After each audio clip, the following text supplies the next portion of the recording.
On this episode of AV Week, using the World Cup to launch product, Sony goes after Dolby Atmos and software-centric product development. All that and more next on AV Week. The network for the AV industry. What are you listening to? This is AV. This is AVNation. This is AVNation. This is AV Week, episode 357, recorded Wednesday, June 27th, 2018. The world is watching. Support for AVNation is brought to you by Sure, because every voice matters. And by Christie Digital. And by Harman International. This is AV Week, your weekly wrap-up of audiovisual news and information. My name is Tim Albright. I am your host. With us to talk about the news and information this week, we're doing this a little bit special, a little bit different.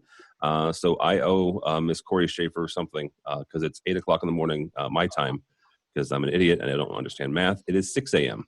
on the West Coast. So thank you very much, Miss Corey Schaefer from QSC. It's a pleasure to be here so bright and early. I know. So I'll explain that in a few minutes. On the other side of the world, and this is why we're doing this so early, first and foremost, Mr. Neville Bounds from Feltec. How are you, sir? Yeah, I'm very well, and I'm not complaining because it's just gone 2 o'clock in the afternoon here, so it's perfect for me. All right, since we're doing time checks, the last gentleman here is Girish. Girish is from Grand Tech. So where are you, Girish, and what time is it there, I guess? So, it's a pleasure to be here. It's 5 p.m. in the evening. And it's probably about 45 degrees outside, so I'm glad to be in the office. And you're in Dubai right now. You're not in, because Grish has a couple different companies, so you're in Dubai, right? Correct. Yes, I'm in Dubai. All right, very good. And this may be the biggest time adjustment we've had in the 7 years we've done this. So let's do this real quick. Let's get the stories up and running. And first and foremost, not for nothing, but if you are a citizen of the globe, honestly, right now the World Cup is one of the biggest sports stories, at least.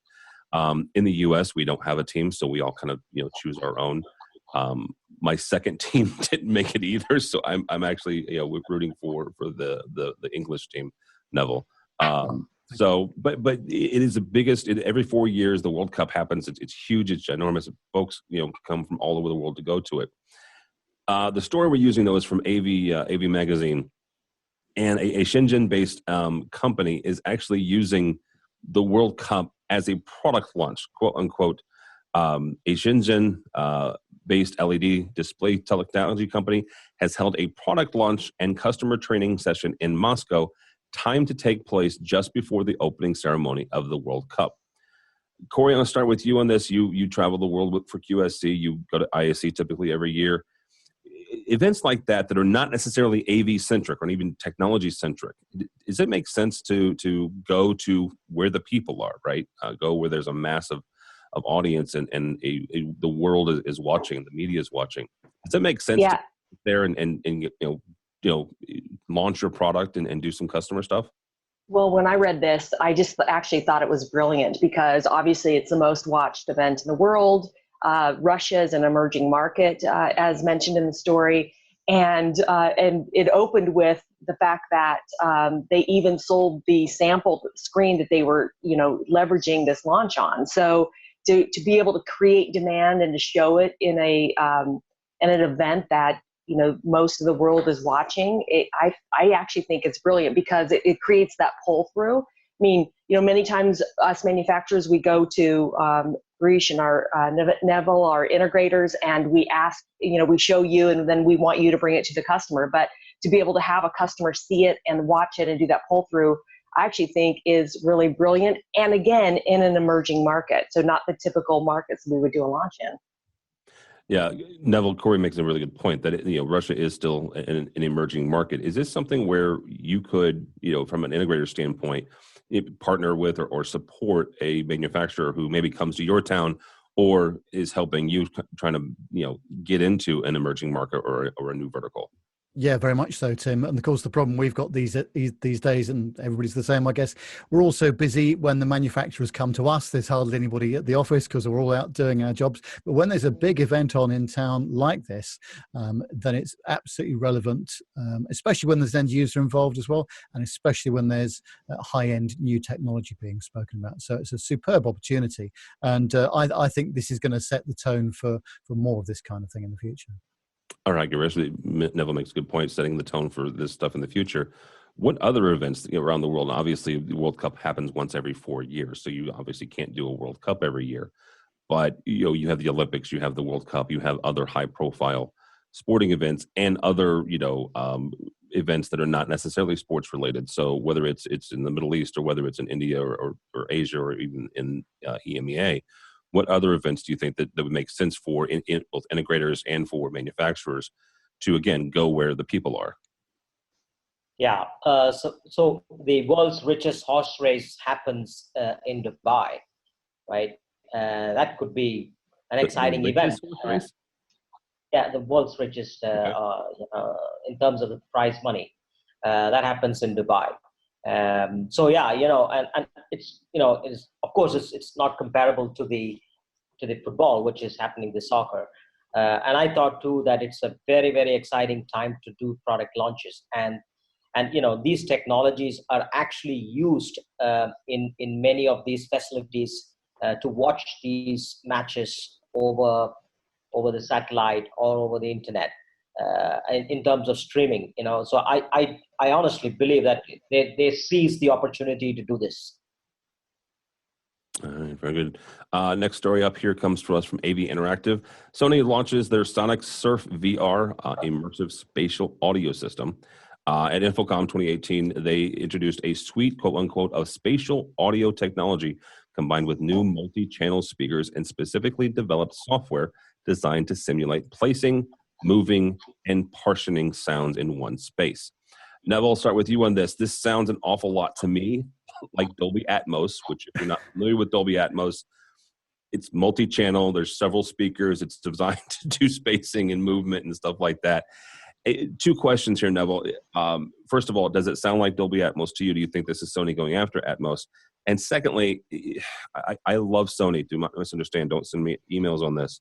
But is this one of those things where Sony is just kind of putting something out there like they have in the past to see if there's interest, and if there's not, they'll pull it back and go, oh, we never really did that? Yeah, they've got to be careful they don't do a Me Too product here, haven't they? Yeah. Because there has been a bit of they have had a bit of previous form in this area, especially in video conferencing, I would say.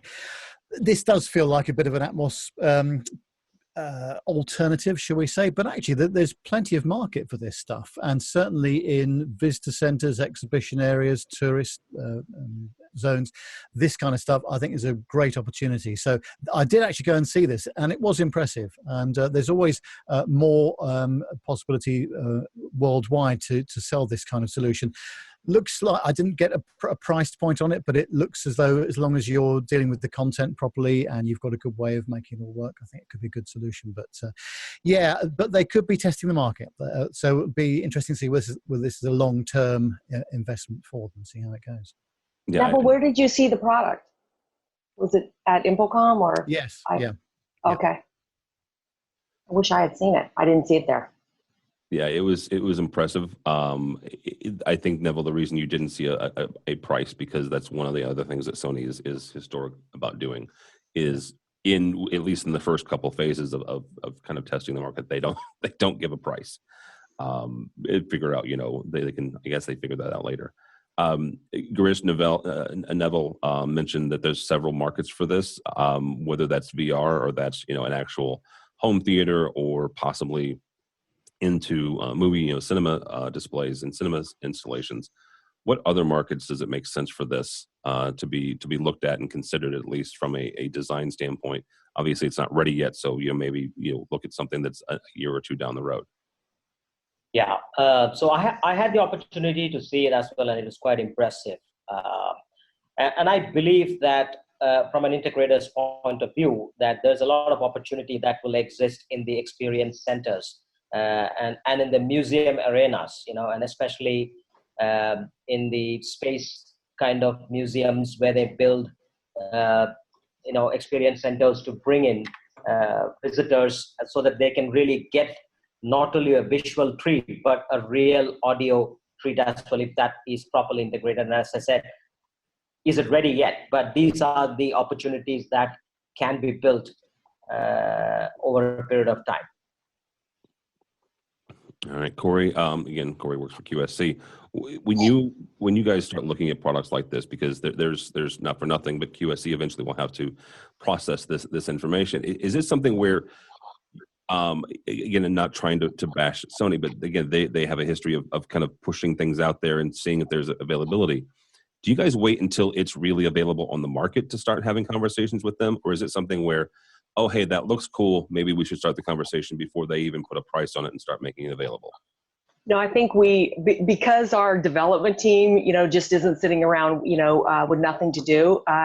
We typically wait till number one, we want to see the market adoption, and most importantly, we want to hear from our customers and hear what their questions and needs are. And honestly, our development team is incredibly agile about bringing features and functionality to product. I can tell you that I met with a client in April, and they had some issues about QSYS and some things that they wanted to have in that, and it's actually being adopted in a release at the end of June. So, I mean, that's how agile QSC can be and has been.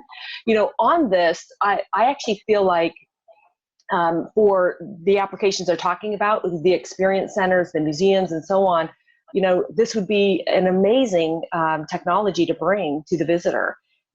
My history prior to joining QSC, I worked for a company where we offered individual headsets and things like that brought interpretation and tour guide, etc.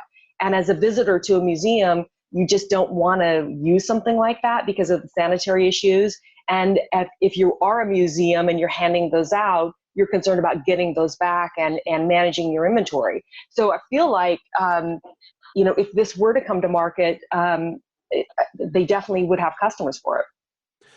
Real quickly, Corey, I want to bring back something you said about your development team, how agile they are. Yeah. Is that honestly based on the fact that QSC and QSYS is moving more towards a software-based platform? You guys are able to say, oh, you know what? It not being silly here, but it's just software, so we can kind of adjust things and then softly push it out. Is that because it's based on software as opposed to hardware-centric platforms? 100%, yes. And so we've got this group that is always focused. They're just looking at features and functionality via software. And often when customers are asking for things, you typically we don't just jump because one customer asked for it, but you get enough customers looking at it, and then you throw it over to this team. And they're like, I'm shocked at how often they're saying, yes, it's possible. Yes, it's doable, etc. And our challenge now is putting things in the software and having releases that are quarterly versus monthly or weekly, etc. And having these well-timed releases so that we can promote the changes in the software. But yeah, because it's a software platform, it allows us to be so much more agile. All right, very good. Last story here actually comes to us from our friends over at AV Network. Happens to do with QSC. Full disclosure, I use a TouchMix. I don't use the TouchMix 30, which is what the story is about, but we use a TouchMix 16. We were on the road. If you happen to come by the AVNation studio at Infocom, you would have seen our TouchMix 16 there. Awesome. But you guys have come out with a new thing for the TouchMix 30, the TouchMix 30 Pro. It's automatic microphone mixing, quote unquote. The TouchMix Pro automatic microphone mixing fixture is a component of the latest firmware upgrade for the TouchMix Pro, but it offers auto mix functionality, delivering advanced gain sharing capabilities to audio professionals. Corey, simple question here: why is that important? Why is auto mixing of microphones important? Boy, the vertical that we're after with the TouchMix Pro is, the many things listed there, which, one would be corporate events, panel discussion, things like that, and be able to have the microphones adjust for free-flowing discussion in something like that is a really great feature. And I am going to gravitate a bit to software. The fact that users have purchase this product and then have this feature delivered to them via software, that really is the mode and direction of QSE. Meaning, we try to do as much as we can in software and have that be something downloadable so that if a customer invests in this solution, it serves them well over time as we develop new features and functionality. So, I mean, ideally, that's what we feel we want the customer to be served well over time, not just develop a new box, a new, connector on the back, and they have to purchase a whole new product. Yeah, real quickly about that, both from the touch mix side, and we also use Audio Matrix Mix as well. And in both of those products, we've seen functionality increase over the last 2 years based on your software development and firmware pushes out. Neville, from an integrator standpoint, getting something like this and being able to sell it or either use it in your own productions, how important is it that they're able to, like Corey said, from a software standpoint, continually update and make improvements to that product?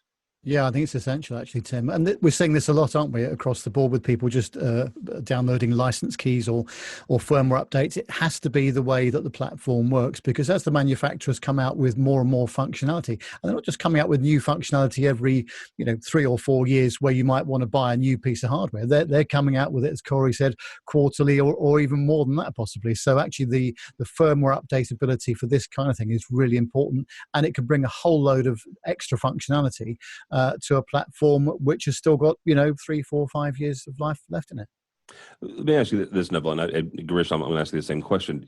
When it comes to selling products, though, how do you sell a product then that may or may not have functionality, or maybe you've heard from the manufacturer in the background? You can tell your customer, look, you know what, it doesn't have this yet, but we're being told or we're being promised in 6 months or a year it does. Is there any sort of I don't know, hesitation or caveats you have to put when you're dealing with your customers and go, you know what, you need to buy this now because in X amount of months or years, it's going to have this and you're going to love that?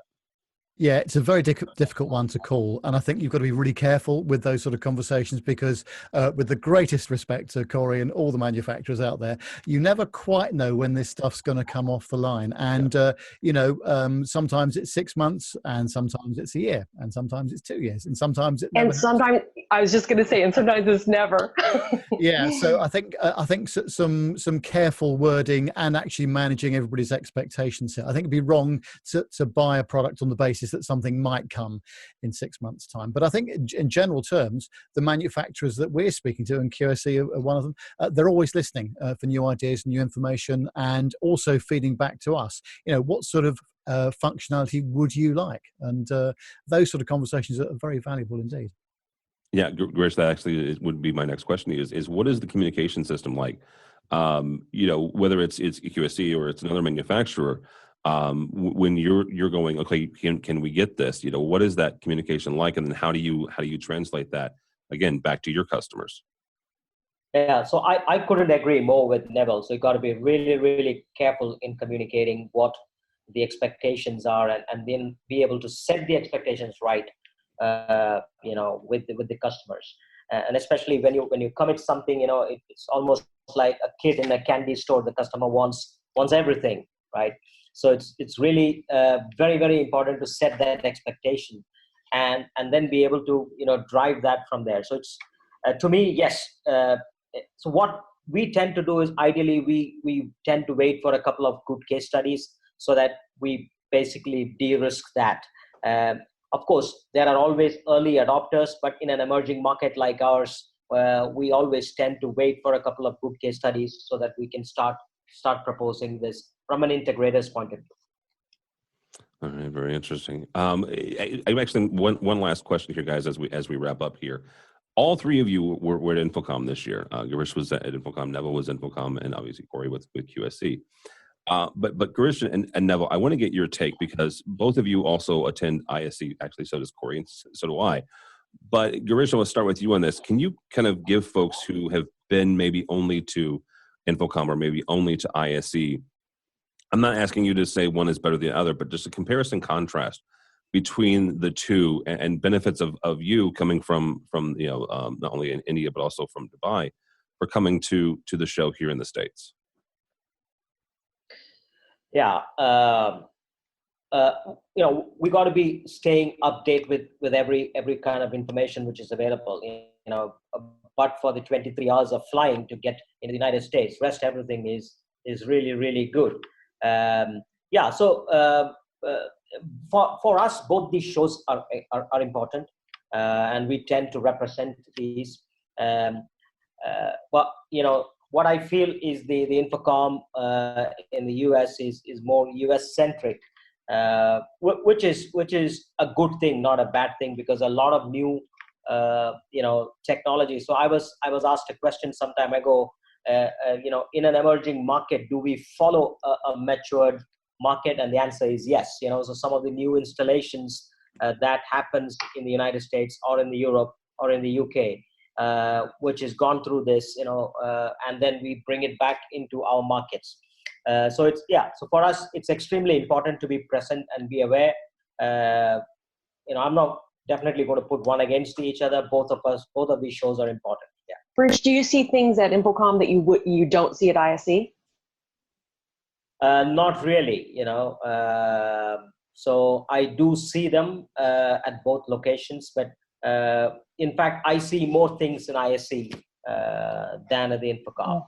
Got it. Neville, same kind of question to you is what was your experience as someone coming from the UK coming to Vegas this year? Yeah, it's always great on the West Coast, apart from the fact it was a little bit too hot. But from the show point of view, I think it was one of the best Infocoms ever. From my point of view, the aisles are so much wider. There's obviously not so many halls, so you can actually bump into people quite regularly. And that's something which is, ISE has become a problem in a sense that obviously it's a 45-minute flight for me to go to Amsterdam, so it's perfect. But actually, a lot of people have said to me, Nev, were you actually there? And I went, yeah, I was there the whole week, and you would never bump into people. That's not the same for Infocom at all. And I also think being on the West Coast every 2 years, that's a big advantage for the Asia Pacific region, certainly people from Australia and New Zealand, so you get a lot more people coming from there. They're very different shows, actually, and the vibe is certainly different. Both shows, it'd be difficult to say that one was better than the other, but I must say my Infocom experience this year was particularly good, I thought. All right, very good. Ms. Schaefer, if you want to weigh in on either one, because as you and I are the Americans here, going over to ISE, your experience as a manufacturer and exhibitor going to both. I would say my experience is at ISE, although it's a larger show, as a manufacturer, I feel that I get more time with each visitor that comes.